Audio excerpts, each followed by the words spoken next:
प्रणाम गुरुजी। मार्कंडेय ऋषि ने नर्मदा मैया के तट पर कठोर तपस्या की और उनकी असीम कृपा प्राप्त की, पर हम संसारी लोग मैया को कैसे प्रसन्न करें? कृपया मार्गदर्शन करें। मार्कंडेय ऋषि कल्प कल्पांत तक चिरंजीवी है। माने उन्होंने भगवान के अनंत अवतारों का, लीलाओं का दिव्य दर्शन किया है। आप सब जानते हैं कि गंगा स्नान, यमुना पान, नर्मदा दर्शन और तापी के स्मरण से जीवों का कल्याण होता है। उसमें नर्मदा दर्शन का जो विशेष महात्म्य है, उसका कारण यह है कि उनके एक एक कंकर में शंकर का स्वरूप विराजमान है और अमरकंटक से रत्नासागर तक 1008 नदियों का संगम भी है और दोनों तट पे स्कंद पुराण में तो इतना वर्णन है कि 8 लाख शिवालय का स्थापन हुआ था। उसमें अधिकतर मार्कंडेय ऋषियों की तपोभूमि है और दूसरे सभी संतों ने जो तप किया वो सभी मार्कंडेय ऋषि के शुभेच्छा आशीर्वाद के रूप में तपोबल प्रकट हुआ है। तो हमारे मार्कंडेय ऋषि का हमारे जीवन में भगीरथ पुरुषार्थ है, कृपा है, करुणा है और उनके अनुग्रहित दृष्टि है कि आज हम नर्मदा तट पे इतने शिवालय का दर्शन भी कर रहे हैं, उपासना कर रहे हैं और हम जैसे सन्यासी, साधु, तपस्वी, परिक्रमावासी उनके तट पे बैठकर भगवान शिव उपासना के द्वारा और माँ नर्मदा दर्शन के द्वारा हम अपने निज स्वरूप में सहज रमण करते हैं। तो मैं सबसे पहले सभी साधकों को ये प्रेरणा देता हूँ कि आपके जीवन में जो मूल्यवान समय प्राप्त हो, तो नर्मदा पुराण में उल्लेख है कि उत्तर तटे तपम कुर्यात, दक्षिण तटे सिद्धिम कुर्यात। उत्तर तट पे कहीं भी आकर आप भजन करो, चिंतन करो, स्वाध्याय करो, सत्संग करो, आपका आत्मकल्याण जरूर हो जाएगा। और महाराज ऐसे ऐसे अज्ञात अवधूत भी आज भ्रमण रमण कर रहे हैं। हमारा चित्त विशुद्ध हो तब उनका साक्षात दर्शन होता है। तो मार्कंडेय ऋषि ने जितनी तपोभूमियों का निर्माण किया, तो शिवालय तो प्रकट हो गया, लेकिन उसके ऊपर जो मंदिर है वो हमारे अहल्याबाई होलकर जी ने, कहते हैं कि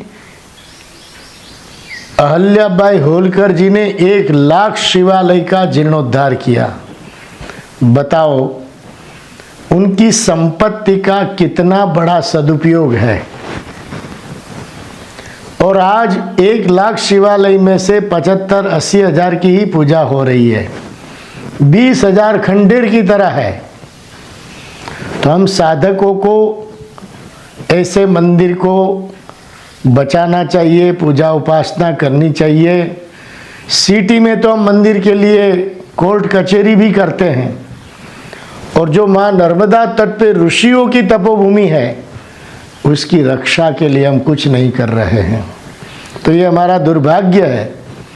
तो मैं सभी साधु संतों, महंतों, साधकों को कहता हूँ कि आपको मंदिर चाहिए, आपको मंदिर में साधना ही करनी है, तो आप नर्मदा तट पे विचरण करो, जरूर माँ आपको दिव्य मंदिर दिला देंगे।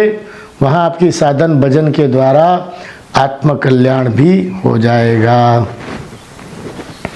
तो अमरकंटक से बड़ुच सतना सागर तक हमारे ऋषियों का इतना तपोबल है कि आज भी भक्त भगवान की प्राप्ति कर सकता है। लेकिन हाँ, हमें कम से कम आवाज का प्रदूषण रखना चाहिए। बहुत भौतिक प्रदूषण करते हुए हम यदि अध्यात्म को छूना प्रयास करेंगे तो माँ के तट पे रहना मुश्किल है। और दुनियादारी नहीं, हमें भगवान चाहिए, उस विश्वास से आसन लगाना चाहिए। और मैं सभी साधकों को प्रेरणा करता हूँ कि वानप्रस्थाश्रम आपके जीवन में आ जाए तो 1 महीने में 7 दिन तो माँ नर्मदा तट पे भजन करने आना चाहिए, रहना चाहिए।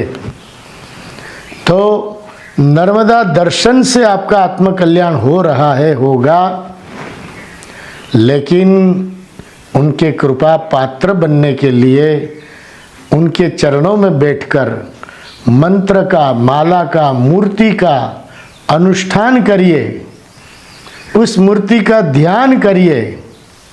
उस मूर्ति के रूप में कोई श्रोत्रिय ब्रह्मनिष्ठ गुरु की चरण में बैठकर आप उसके बारे में ज्ञान प्राप्त करिए। जीवन में जब तक ज्ञान नहीं होगा तब तक हम माँ नर्मदा जी को एक जल तत्व के रूप में ही देखेंगे।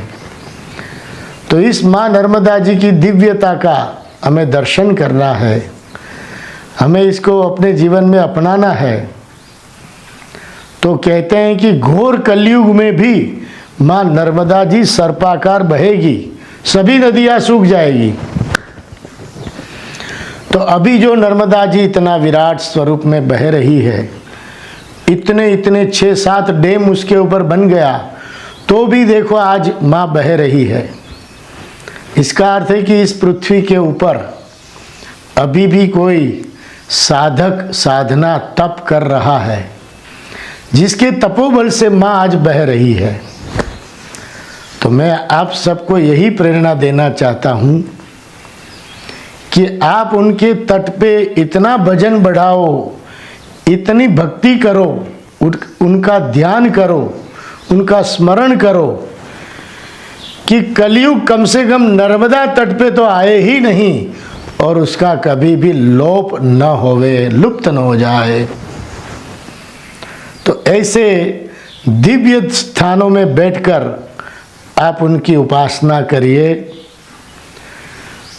साधक के जीवन में यदि सत्वगुण प्रधान हो तो उनको ज्ञान से, साधना से, उपासना से, ध्यान से एक आसन में बैठकर भजन करना चाहिए। रजोगुण ज़्यादा हो तो परिक्रमा भी करनी चाहिए, और तमोगुण ज़्यादा हो तो नर्मदा तट पे किसी की सेवा भी करनी चाहिए। कहने का भावार्थ है, त्रिगुणात्मिका माया का प्रभाव अपने भीतर कितना है उसके अनुसार साधना करनी चाहिए। लेकिन ध्यान रखिए, माँ नर्मदा जी सत्वगुणी भी है, रजोगुणी भी है और तमोगुणी भी है। सत्व से वो आपको ज्ञान देती है, रजोगुण से आपको परिक्रमा देती है और तमोगुण से वो आपको सेवा भी देती है। ये तीनों सेवा से फल क्या मिलता है? सत्वगुण का रूप है ज्ञान शक्ति, वो आपको ज्ञान देगी। रजोगुण का प्रभाव है वो आपकी क्रिया शक्ति बढ़ाएगी, कर्म करने की क्षमता देगी। और तमोगुण की प्रधानता है कोई संत महापुरुष की सेवा के रूप में उनके चरणों में रहने की क्षमता भी दे देगी। तो तीनों गुणों की निवृत्ति माँ के चरणों में हो सकती है। आप उनके चरण में एक बार बैठकर अपना भजन करिए, तब उसकी अनुभूति होने लगेगी। हम घर बैठकर चिंता और चिंतन करने लगे कि भजन तो करना है, घर छूट नहीं रहा है। घर छोड़ने की जरूरत नहीं है। घर में रहकर घर के कर्तव्य को निष्काम भाव से करिए तो उस कर्तव्य के बंधन से छूट जाओगे। निष्काम भाव से किए हुए कर्तव्य से साधक बंधन से मुक्त होता है और भगवान के चरणों में आने की क्षमता देता है। तो आप नर्मदा तट पे भजन करने के लिए आना चाहते हैं तो पारिवारिक कर्तव्य को निष्काम निरपेक्ष भाव से करिए, तो माँ के चरणों में आने का सामर्थ्य मिल जाएगा। लेकिन फिर से बताता हूँ कि आप नर्मदा तट पे यदि रहते हो तो आपका घर का जो प्रदूषण का जल है, गटर है, माने दूषित जल है, दूषित रजस्वला स्त्री का भी दोष है, वो नर्मदा जी में जाने से आपको बहुत बहुत बड़ा अभिशाप मिल सकता है। इसलिए ऐसा दूषित पानी कभी भी नर्मदा जी में नहीं बहाना चाहिए, उससे बहुत बड़ा पाप लगता है और उस पाप के फल में हम दुखी भी रहते हैं, फिर हमको सुख का समाधान नहीं मिलता। ऐसा मैं एक जीवंत दृष्टांत दे सकता हूँ कि बड़ौदा से 20 किलोमीटर दूर एक वासद गांव है, वहाँ से पटेल की पत्नियाँ 50-60 यहाँ बरकाल में घूमने आई थी। 1982-83 की ये बात है। 2 नाव करके उन्होंने बरकाल से अनसुया से सुखदेव जी, व्यास जी ऐसा दर्शन करके जब आ रहे थे तो उसमें 4 महिला समझ लो कि अशुद्ध थी। तो सुखदेव जी से व्यास आते आते सबकी दुर्बुद्धि हुई कि हम जल का आचमन कर लें, और 2 नाव के पब्लिक थी, वो एक नाव में बैठ गए। तो एक नाव की कैपेसिटी 40 लोगों की थी, वो 66 लोग बैठ गए। नाव डूब गई और सब के सब लोग मर गए। अंत में जब उसका शरीर की अंत्येष्टि हुई तब पता चला कि वो सब रजस्वला स्त्रियाँ थी। तो 10-12 स्त्री की गलती के कारण 70 लोग का जल समाधि 1982 में सुखदेव जी और व्यास बेट के बीच में ये घटना घटी थी। तो कम से कम अपनी शुद्धता, अपनी अशुद्धि, अपना अंतरंग जो अपना वस्त्र है वो भी कभी भी नर्मदा जी में धोना नहीं चाहिए। ये शूद्र माता जी को स्पर्श कराने से भी अभिशापित होता है। डोंगरे जी महाराज तो कहते थे कि शूद्र शरीर का जो अंग है, वस्त्र है, वो भी नर्मदा जी में धोने से अपराध होता है। तो नाभि तक खड़े रहकर आप जितना भजन नर्मदा जी में करोगे उतना आपके अनंत पुण्य का फल आपको प्राप्त हो जाएगा। लेकिन आज हम सबको यही कहेंगे कि ऐसा संकल्प लो कि हम अपना अंतरंग वस्त्र कभी भी माँ नर्मदा जी में धोएंगे नहीं। अपना घर का जो प्रदूषित जल है वो कभी भी नर्मदा जी में बहाएंगे नहीं। और हाँ, नर्मदा तट पे, नर्मदा जी के अंदर हम किसी की भी निंदा स्तुति नहीं करेंगे। सिर्फ सद्गुरु का दिया हुआ मंत्र जाप करके हम अपने जीवन को पावन करेंगे। इन शुभेच्छा के साथ मैं माँ नर्मदा जी के चरणों में आप सबको आशीर्वाद प्रदान करता हूँ कि नर्मदा भक्ति, उसकी अनुरक्ति और उनकी अनुभूति आप सबके जीवन में सहज हो जाए, ऐसी बार बार शुभेच्छा एवं आशीर्वाद।